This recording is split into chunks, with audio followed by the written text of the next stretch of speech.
Hello. Today we will be reading Corduroy. Can you tell me what you think this book is going to be about? Let's find out.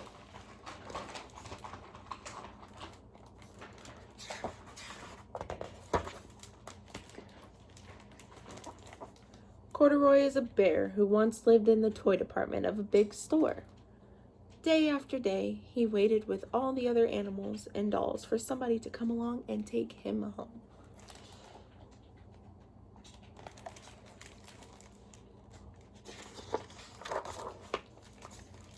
The store was always filled with shoppers, buying all sorts of things, but no one ever seemed to want a small bear in green overalls. Then one morning, a little girl stopped and looked straight into Corduroy's bright eyes. "Oh, Mommy," she said, "look, there's the very bear I've always wanted." "Not today, dear," her mother sighed. "I've spent too much money already. Besides, he doesn't look new. He's lost the button on to one of his shoulder straps."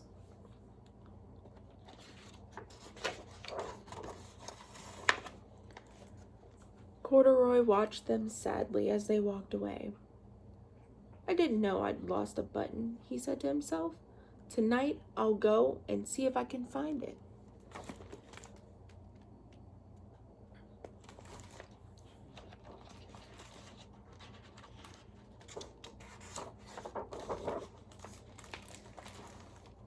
Late that evening, when all the shoppers had gone and the doors were shut and locked, Corduroy climbed carefully down from his shelf and began searching everywhere on the floor for his lost button.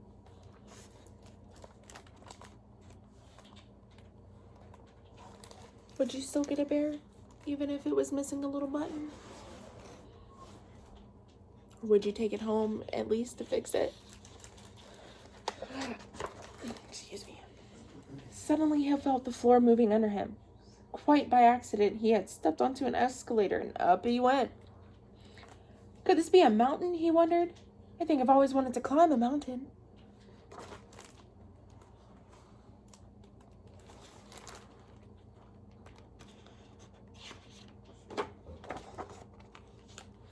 He stepped off the escalator as it reached the next floor, and there before his eyes was the most amazing sight.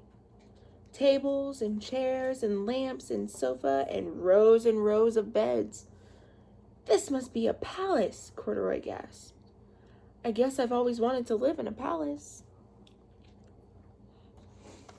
Would you want to live in a palace? Lots of rooms, places to run, things to do. He wandered around admiring the furniture. "This must be a bed," he said. "I've always wanted to sleep in a bed." And up he crawled onto a large, thick mattress. All at once he saw something small and round. "Why, here's my button," he cried. And he tried to pick it up, but like all the other buttons on the mattress, it was tied too tight.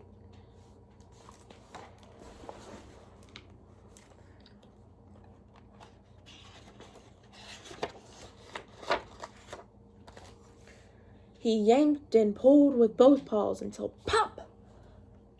Off came the button, and off the mattress Corduroy toppled. Bang! Into a tall floor lamp. Over it fell with a crash. Could you imagine working at a store and a bear coming to life and you having to figure out where the noise was coming from? I would be scared.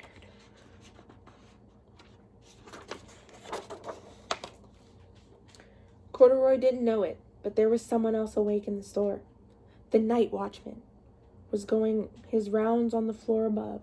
When he heard the crash, he came dashing down the escalator. "Now, who in the world did that?" he exclaimed. "Somebody must be hiding around here."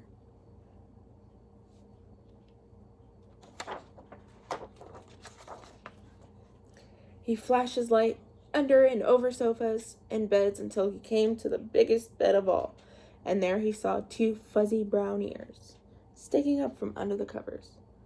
"Hello," he said. "How did you get upstairs?"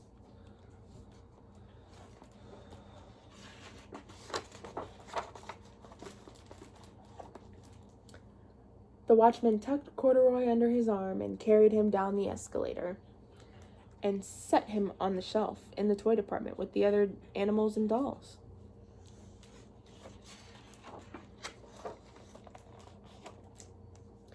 Corduroy was just waking up when the first customers came into the store in the morning, and there, looking at him with a wide, warm smile, was the same little girl he'd seen only the day before.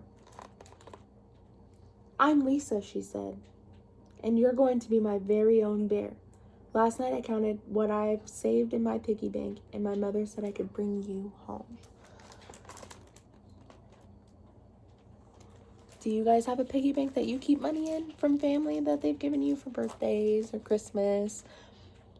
What would you buy with that money? Would you buy a stuffed animal too? "Shall I put him in a box for you?" the sales lady asked. "Oh, no, thank you," Lisa said, and she carried Corduroy home in her arms. She ran all the way up 4 flights of stairs into her family's apartment and straight to her own room.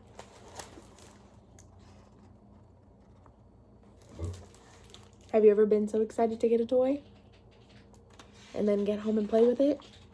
Me too. Corduroy blinked. There was a chair and a chest of drawers, and alongside a girl-sized bed stood a little bed just the right size for him. The room was small, nothing like that enormous palace in the department store. "This must be home," he said. "I know I've always wanted a home." Lisa sat down with Corduroy on her lap and began to sew a new button on his overalls. "I like the way you are," she said, "but you'll be more comfortable with your shoulder strap fastened."